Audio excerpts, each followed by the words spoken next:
Oyentes como el hombre que ven para manejar la economía del país de cara al largo plazo. Ustedes saben que hay muchos nombres que suenan, muchos nombres que marcan prestigio, pero el de Carlos salió número 1 y si le sumo el número 3, que es la Fundación Mediterránea, donde también está concatenado, se convirtió en este cierre del 2021 en el elegido dentro del mundo de los economistas. Así que Carlos, gracias por venir y gracias por este cierre de este año tan... No, por favor, al contrario, gracias a vos por la invitación. ¿Te sorprendió este tipo de elección tan fuerte? Sí, no lo sabía. Me sorprendió, digamos, no tenía la más remota idea que siquiera que se estaba haciendo.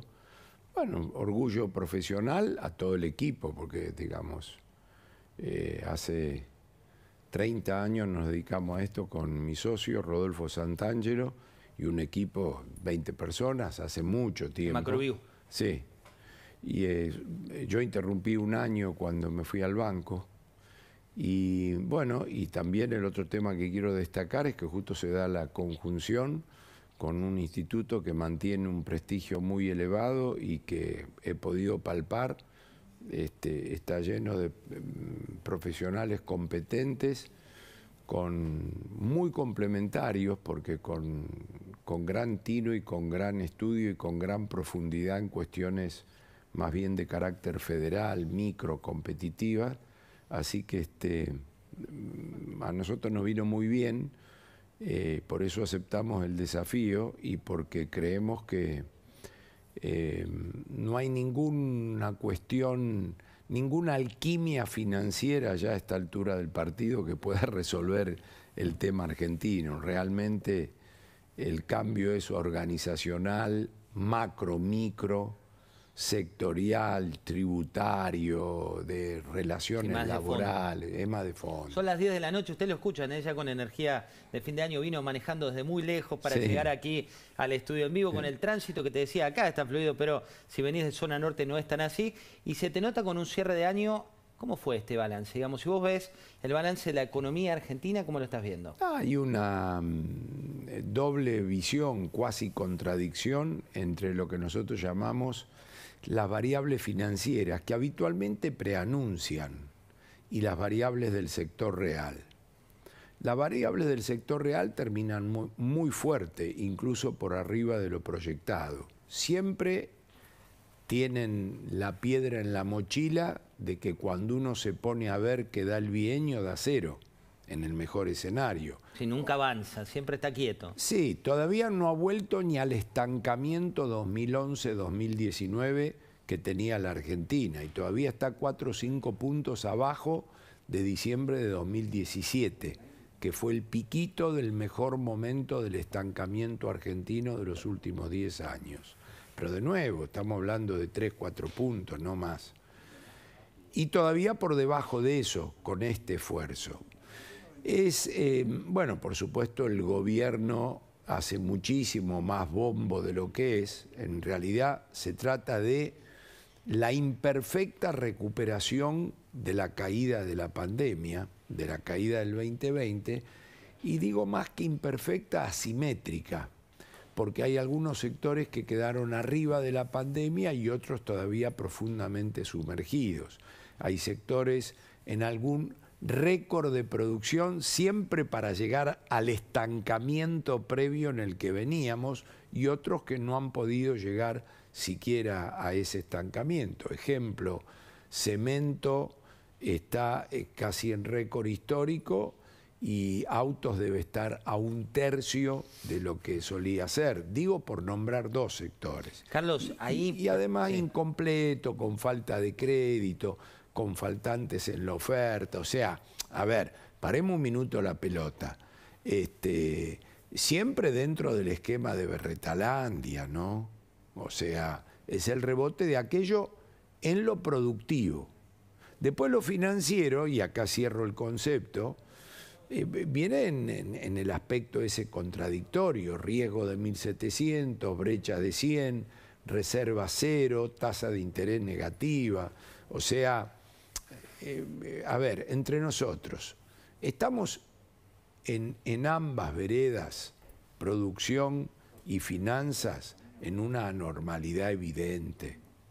Es una normalidad, Carlos, hablabas vos, en su momento planteaste el plan Picapiedra, después te referiste a Berretalandia, y muchos que nos miran dicen, bueno, ¿qué hay que esperar de cara a este 2022? Estamos en los últimos días de 2021. Por ejemplo, yo te voy llevando por las variables que mueven un poco a la gente esta inflación del 53% que tenemos en 2021. Si vamos a 2022, ¿cómo la estás viendo? Como mínimo continuando, porque la inflación, esto es muy importante comentárselo al hombre común, dado que el gobierno no lo va a decir como te lo voy a explicar ahora. La inflación es socia del gobierno. ¿Por qué? Porque le ayuda a licuar el gasto público que el gobierno no quiere pagar el costo de ajustarlo. Y tiene que quedar bien clarito que no es que el gobierno está a favor de los que menos tienen y de la clase pobre, y yo te estoy hablando a vos de ajustar. Tienen que ajustar el zafarrancho que hicieron entre 2007 y 2015. Todavía la Argentina arrastra ese zafarrancho. Después en el medio está Macri, que ahora si querés podemos hablar, no hay ningún problema. Pero lo que hay que entender es que esta cuestión de ajustar versus no ajustar, el gobierno se pone en la vereda solidaria y es mentira eso. O sea, el gobierno no quiere ni siquiera empezar a arreglar el zafarrancho que dejó de herencia en el 2015. Entonces, ¿qué ocurre? Lo licúa con inflación. Le da al sector público o a los subsidios un número de aumento o mejora siempre inferior a la inflación. Entonces, contra la inflación... Con eso vas ajustando. Claro, con eso va ajustando. Y además, excepto el impuesto a la riqueza, o mal llamado a la riqueza, y las retenciones, también aprovecha para recaudar, porque al haber inflación y los productos subir, el impuesto que pagan nominalmente sube. Entonces, la recaudación que sube y el gasto que licúa hace que el financiamiento no explote por el aire, la deuda que el gobierno coloca, que es un récord histórico, no explote por el aire, las LELIQ del Banco Central no exploten por el aire. Yo me encuentro dentro de las personas que no veo un riesgo de espiralización, pero no veo un riesgo de espiralización gracias a que la inflación hace su trabajo de erosión. Este es el trabajo sucio, en definitiva. Sucio, claro. Entonces el gobierno lo que tiene que entender, me importa que lo entienda más la gente, que si la inflación baja, el gobierno está en un problema. Por más que haga la misa en escena y diga otra cosa y presente un presupuesto donde la inflación puede ser cualquier cosa, el gobierno necesita como este vaso de agua a la inflación para sobrellevar el ambiente. Entonces no quiero perderme. ¿Cómo entramos ahí? Entramos porque vos me preguntaste qué ves para adelante empezando por la inflación o tema precios. Bueno, el fondo, los precios son la suma de lo que luego se dice es la inflación. Exageradamente, si la inflación viniera helada, el genio de la lámpara, y la bajara de golpe, el gobierno se mete en un lío. El gobierno se mete en un lío el día que deje de licuar o de recaudar impuestos a través de la inflación, se mete en un lío. Entonces, ¿qué ocurre? No lo va a decir el gobierno, pero el gobierno necesita de la inflación. Ahora, claro, en la mesa de las decisiones hay cabezas políticas. Más allá de prestarle atención a lo que vos y yo estamos hablando ahora, las cabezas políticas tienen la presión de los salarios, de las jubilaciones, de los planes, necesitan seguir dando subsidios, todo lo que les genera un conflicto de carácter político, porque más allá del intento de retome de la iniciativa, hay que recordar que en ese escenario y por la inflación, el gobierno perdió. Entonces vos fijate ahora con cabeza política qué lío se arma para adelante. Porque hay un grupo de cristianos en el gobierno que necesitan la inflación. Y hay otro grupo preocupado porque con la inflación no pueden convencer a nadie. Y decir que el 2022 no tienen que ir a convencer a nadie.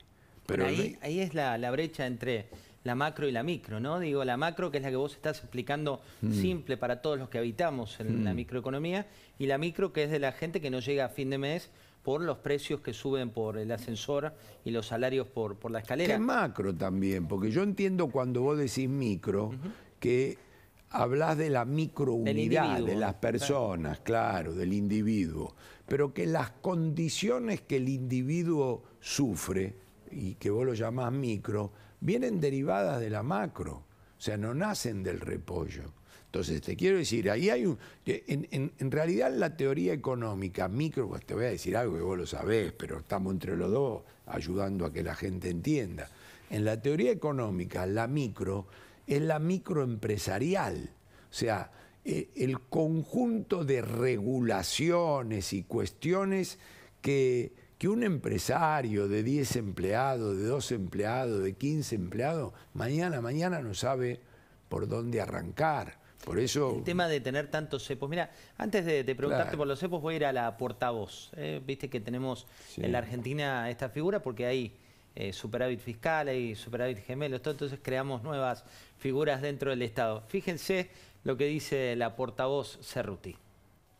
Los reembolsos, dice el Fondo Monetario Internacional, junto con la fuga de capitales, ejercieron una presión considerable sobre el tipo de cambio y a pesar de las intervenciones el tipo de cambio siguió depreciándose y concluye que el aumento de la inflación y el valor en pesos de la deuda pública y el debilitamiento de los ingresos reales, especialmente de los sectores más pobres, fueron otras de las consecuencias y en consecuencia se incumplieron los objetivos de crecimiento e inflación del programa. El gobierno argentino agrega, digamos, a este informe o responde a este informe que consideramos que de alguna manera en algunos aspectos es tímido el balance que se hace y que es muy importante que el Fondo Monetario Internacional pueda ver si efectivamente se cumplieron o no los requisitos del artículo 6 de su estatuto, en el cual se ponen las condiciones por las cuales se les da un préstamo a un país, un préstamo de esa magnitud. Bueno, esto decía la portavoz Cerruti. No sé, honestamente te digo. A ver. Porque me pongo yo del otro lado a ver si yo tuviera un portavoz para decir estas cosas. Digo, la relevancia de esto es cero. ¿A quién le habla la portavoz? No sé. Por lo menos a vos que me preguntás a mí, yo te voy a decir, no sé. Porque la gente, la figura de la portavoz es como... Pero despersonalizado, ni la conozco. No, hablamos del Poder Ejecutivo que tiene una portavoz nunca he estado así. Sería totalmente impertinente de mi parte no estamos en la figura de la persona. No. Estamos hablando del hecho. ¿A quién? De este lado hay gente cuando dicen eso. Porque la verdad que no sé ni a quién le entra, ni qué, ni para qué. Te digo, de nuevo, si yo fuera un funcionario y tengo que designar un portavoz para que diga estas cosas, olvídate de la persona. Carlos, hablabas recién de pymes, de empresas. No hay nadie en la Argentina que mueva un alfiler, ni desde el último pelagato hasta el más billonario que le dé bola a estas cosas. Hablando de eso, sí le das bola a la situación, restricciones en el caso de la doble indemnización, que ya anunciaron que gradualmente va a ir bajando, prohibición de despidos, cepo al dólar. ¿Cómo se desenmaraña esa cuestión tan compleja? Bueno, ahora no se va a desenmarañar en los próximos 2 años, porque la única manera de desenmarañar todo eso es un programa que sea verdaderamente integral, por lo menos en el anuncio y a cumplir, aunque sea por etapas, todo eso hay que pensarlo, pero hay que pasar un peine fino de La Quiaca a Tierra del Fuego con todo eso en todos los frentes. Entonces eso requiere mucha masa política, mucha convicción, mucho acuerdo, pero fundamentalmente la insistencia de la demanda popular. Porque vos fíjate que si la gente demanda y le dan tan poca bola a lo que demanda, tiene que persistir en la demanda la gente. ¿A qué te referís con demanda popular? Digo, decís un cambio de ciclo. Que tiene que demandar calidad de vida, claro, un cambio de ciclo, calidad de vida, pero no como la demanda un vocero o un puntero político o un tipo que se manda a hacer populismo y demagogia en la política. O sea, tiene que demandar que sea escuchado y en un proceso iterativo de prueba y error continuar votando y rechazando, tiene que demandar bienes públicos de calidad. Pero cuando digo bienes públicos, estoy hablando de aquellos que solo los puede ofrecer el Estado, porque al crecimiento económico y a darle bienestar a la persona a través de sueldos y empleos se dedica al sector privado. Sector privado que ¿por qué no crece? Digo, uno ve la tasa de natalidad de empresas y siempre es menos que la tasa de mortalidad. Porque no tiene condiciones para crecer en la Argentina, porque tiene inversión de carácter oportunista, tiene empresarios que se quedan con cosas, tienen uno que se está muriendo y el otro va y lo compra. No puedo generalizar, ¿no? Porque hay alguna inversión genuina y hay producto de calidad, pero en general la tasa de inversión argentina, y eso se ve con el correr de los tiempos, es un número macroeconómico total y absolutamente contrastable, llega apenas al valor, y en algunos casos no, de reposición. O sea, podríamos llamar inversión. Acá si ese cuadro se cae y se rompe y lo arreglamos, eso sería una inversión de reposición.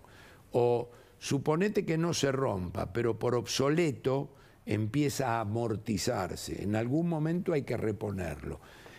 Ni ese empate ha tenido Argentina, o sea, lo que se llama la inversión de reposición. Y no se hace porque no resulta negocio hacerlo y porque además no existen reglas de juego. Fíjate, el otro día se juntaron para subir los impuestos. Es así.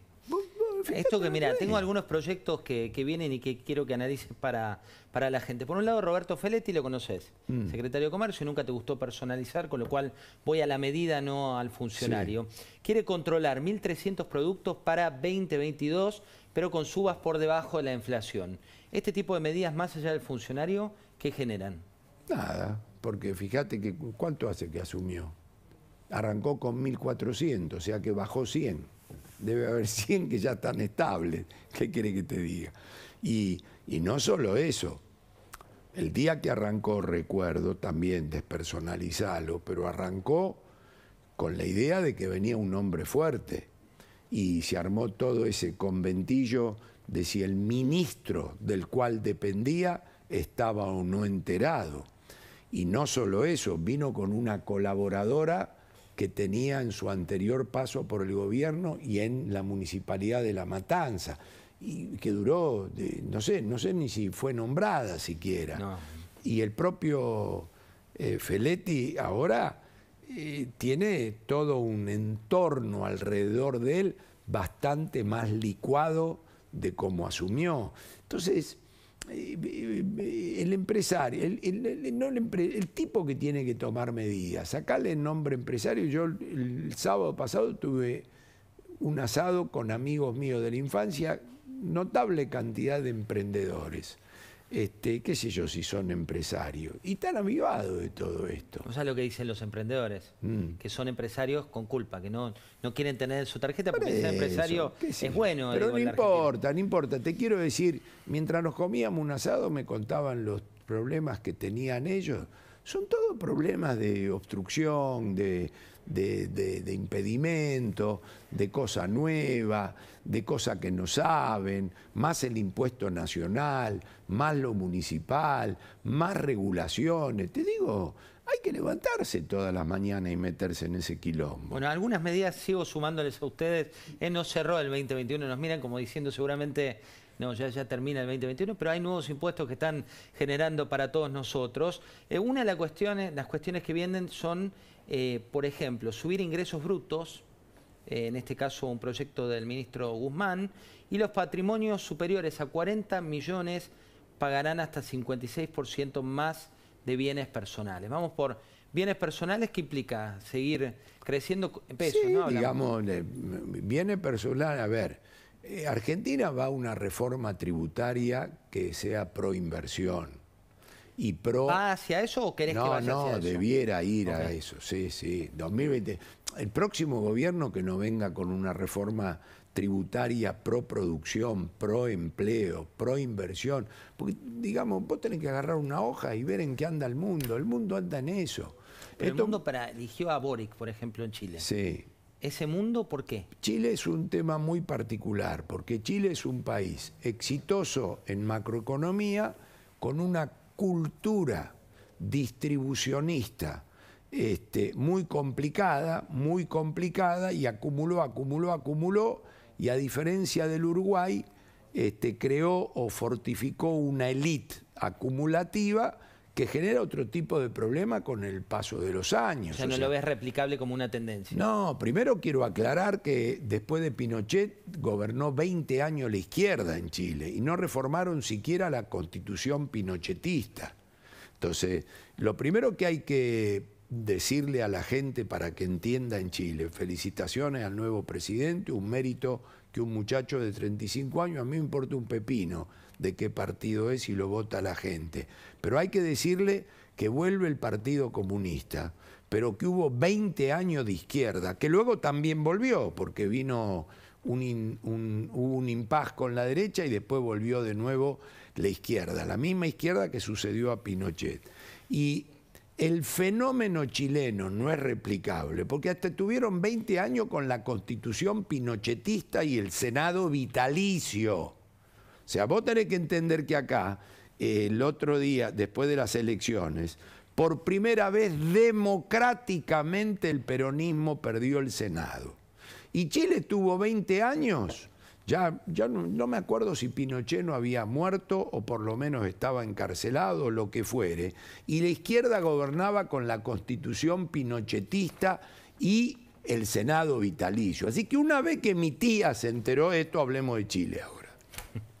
Porque si no, viste, es... Pero está bueno poner contexto, porque digo, cuando por se habla supuesto, de el capitalismo acumulativo, productor de bienes de calidad, productor de empleo, de precios libres y estabilidad, funcionó extraordinariamente bien en Chile. Me gusta porque va levantando, Ustedes lo vieron cómo arrancó Zen, no. Va levantando. Ahora, si la propia izquierda en Chile no se dedicó a un proceso de bienes públicos como corresponde, distribucionista, de educación, popular, no populismo, popular, eso no es culpa del capitalismo. Carlos, sigo sumando medidas para que se preparen los que nos miren y también para analizar. Perdóname, ingreso bruto. Sí, ingreso bruto es el mal de los argentinos. Si yo te dijera tenés que tomar un veneno para morirte, ingreso bruto es el peor veneno. Creo lo mismo. Eso es el peor veneno, porque ¿sabés qué pasa? Vos dijiste, no lo sé. Vos dijiste, lo puso Guzmán, dijiste. Sí. Pero Guzmán... Lo estudia Guzmán, lo analiza. No, lo estudia, pero si lo estudia Guzmán, tiene que dar la muestra qué veneno. Porque si Guzmán lo estudia y sigue adelante, te digo, es incomprensible. Porque vos... ¿Por qué es veneno? Contá. Porque yo era zapatero en Valentín Alsina, ingreso bruto era veneno. ¿Sabés qué hay que hacer con Guzmán? Comprar una zapatería, ponerlo 15 días ahí si le gusta ingreso bruto. Y no lo dije yo, lo leíste vos. Bienes personales, como otro tributo que sigue creciendo. ¿Está bien ahí? ¿Es distributivo? ¿Es regresivo? No, mirá, yo te voy a decir, del impuesto a los ricos, 40% se lo daban a YPF a buscar gas. ¿Qué distributivo? O sea, toda la laraca es el COVID y cuando abrís en qué se distribuye, esto, te digo, acá la crítica ni siquiera es para el gobierno porque fue al Parlamento y se votó. Y si me pongo a ver quién lo votó, mejor dejarlo ahí. Pero quiero decir, ¿cómo vas a votar en el medio del COVID un impuesto arriba de todos estos impuestos con la excusa del COVID y 40% es para que YPF busque gas? Porque si no venía el COVID y no ponías este impuesto, YPF no buscaba gas. Entonces que no jodan más. O sea que la gente está, no sé, pero la gente está leyendo esta letra chica. La gente está... Porque todo el mundo no, el gobierno cree que hay todo un conjunto de personas, que porque la heladera, el asado y todas esas cosas. Y la economía no es solamente la heladera, el asado. La gente lee, la gente entiende. La gente está caliente, pero no caliente de romper una vidriera ni de hacer un saqueo. Está caliente de estas cosas. Entonces vos lo que necesitás es redireccionar todo lo tributario en la Argentina. ¿Para qué? Bueno, para que tenga sentido invertir, crecer, crear empleo. Yo lo he dicho ya 200 veces este tema y además veo que se ha hecho público, pero hay que hacerlo popular, no público. Que llegue, que la gente claro. llegue y cruce. Sobre 22 millones de personas en condiciones de trabajar, hay, trabajando como Dios manda, 6 y pico, 7. Es así. ¿Por qué? Bueno, porque es muy costoso en costos extralaborales de todos los meses y es muy costoso en términos judiciales. Hay toda una industria ahí.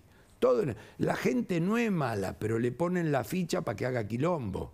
Entonces van mitad y mitad con esos quilombos que arman, qué sé yo, abogado de cuarta. Entonces, eso se tiene que hacer popular. Hay 7 millones de informales. El informal es como en Estados Unidos, pero allá el libre, acá es informal. Ese tipo no recibe nada, va solo por el trabajo. Lo hizo el mercado a las piñas.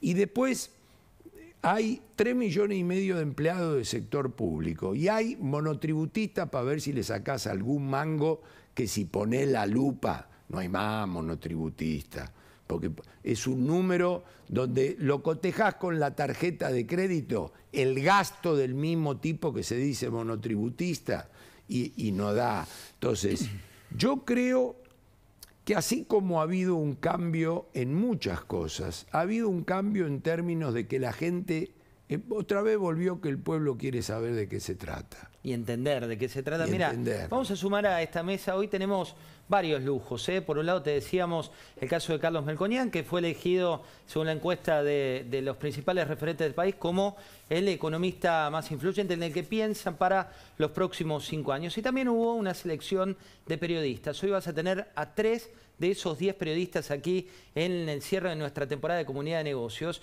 Y vamos a ir a Carlos Pañi. Carlos Pañi, el número 1 según ese relevamiento de Poliarquía, que habló sobre la migración de empresas. Quiero que lo veamos juntos y vuelvo a ti para analizarlo. Mirá. Tenemos un problema cultural en la Argentina que la creación de riqueza es sospechosa. Muchas veces con razón. En muchos casos con razón. Pero la creación de riqueza debe ser penalizada. No valoramos la creación de riqueza. No valoramos lo que hay, el esfuerzo, la creatividad, la inteligencia que hay detrás de una inversión que prospera. No valoramos la acumulación de saber, de cultura que hay detrás de un entramado empresarial. No valoramos la institucionalidad. La institucionalidad en todos los sentidos que implica la creación de empresas. Entonces, no lo sufrimos como otras sociedades podrían sentir como un fracaso que una empresa deba cerrar, que una empresa deba irse, nacional o extranjera. Si es nacional, bueno, debería ser motivo de más orgullo. Entonces, tiene que ver con un problema cultural que tenemos nosotros. Fíjate que en toda la tradición literaria argentina es difícil encontrar un héroe burgués. Aún en escritores que escribieron para la clase media, como Sábato, los héroes, ninguno pertenece a la burguesía. Ninguno es un mercachifle, porque al burgués se lo considera un mercachifle. Es una actividad no apreciada. Y además tiene que ver con un país que se va empobreciendo. Con este país que hablábamos del 49-50% de pobreza. Entonces, estamos ante una mutación de largo plazo. Las decadencias suelen ser lentas. Son esos fenómenos que vos decís, pero ¿cómo se enfermó? Y sí, tenía una manchita hace mucho tiempo que no se atendió en la piel. ¿Y qué hizo? No, la dejó pasar porque no le dio importancia, pero al cabo de 10 años, eso operó. Estamos en esa situación. Carlos, este análisis de Carlos Pañi, van a tener Mazo, van a tener a Joaquín Morales Solá, van a tener a Jorge Fernández Díaz, van a tener más de Carlos Pañi porque queríamos cerrar bien arriba y a Esteban Bullrich, tal vez el protagonista del año, pero no hay héroes burgueses, un título que nos tira Pañi. ¿Por qué no hay héroes burgueses en la Argentina? Bueno, porque casi primero yo no sabía que ibas a poner justo este video, pero te dicen un lenguaje distinto, como escribe Carlos, más o menos lo que te conté del asado de Valentina Alsina, sí. Porque dijo eso. O sea, los impedimentos y los obstáculos. Era una mesa también de pequeños burgueses, si vos querés, con todos sus impedimentos y demás. Y son de la infancia y te digo, los conozco a todos, son todos laburantes, ninguno va por ningún subsidio del Estado. Pero lo que pasa es que cuando te pones, empiezan todos esos impedimentos, porque aún en los distintos niveles, podés venir bien de abajo, pyme o lo que fuera, está como mal visto.